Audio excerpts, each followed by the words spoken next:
John, for your varsity game, does your school district prefer 7-man or 5-man officiating crews? We actually prefer 7-man, Carl. We're a tempo team.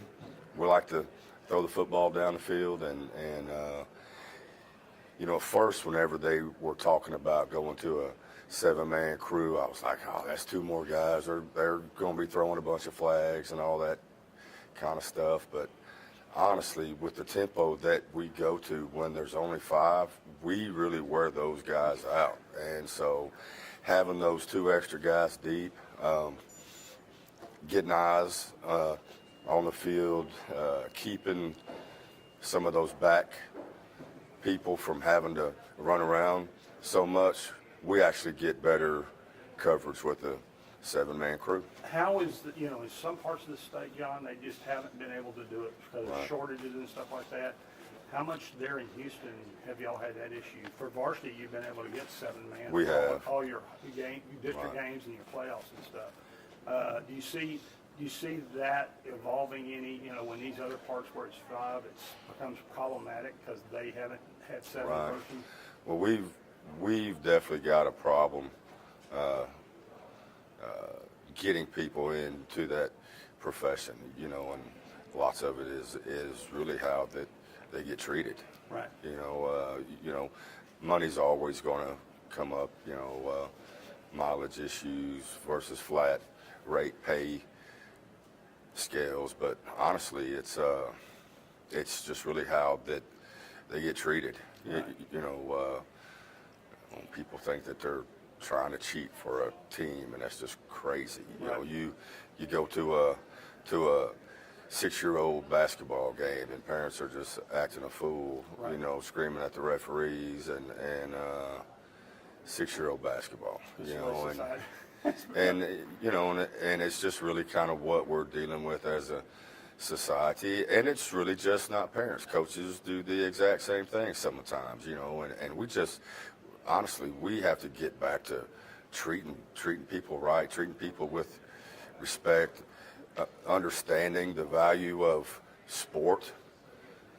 Winning is important, but that's not the most important thing. It is the life skills that are taught and learned and honed through the athletics, and so what we have to do is we have to get those people that do have a passion for sports, that are not playing anymore, are not coaching anymore, aren't watching their kids play anymore, because whenever kids quit playing sports, when the game passes them by for whatever reason,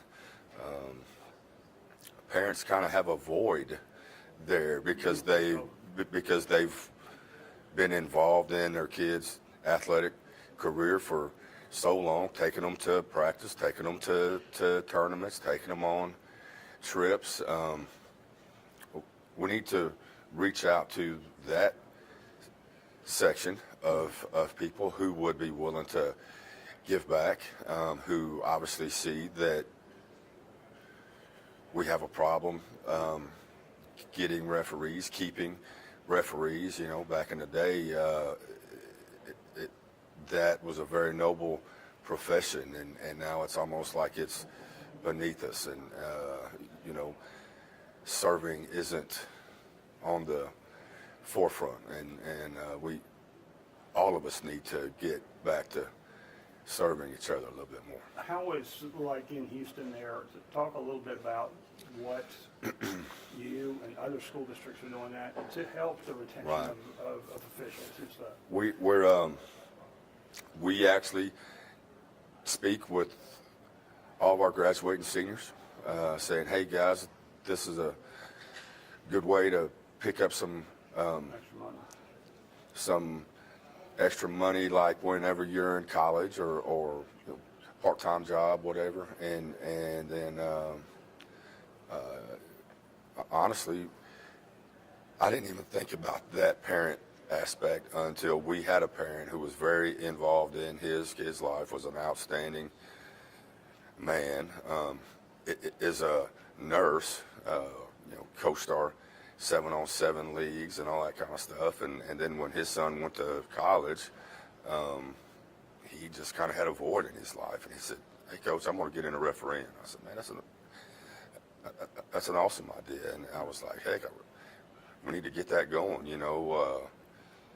Men who grow up wanting to grow their kids and their kids' friends into quality young men and know the value of sports, they're going to be willing to get in there. But hey, we're going to have to get out and hustle.